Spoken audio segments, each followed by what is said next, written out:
আমি কবিতা না, মূলত তোমাকে লিখি। তোমাকে ভাঙা ভাঙা অক্ষরে সাজাই আমার ডায়েরির নিঃশব্দ পাতায়।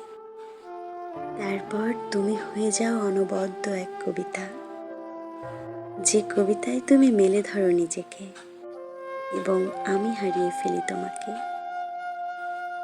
আর কতকাল তুমি কবিতা হয়ে ভাসবে আমার ক্ষুব্ধ বিদীর্ণ হৃদয়ে? বলো, আর কতবার ছুরির আঘাত বসাবে?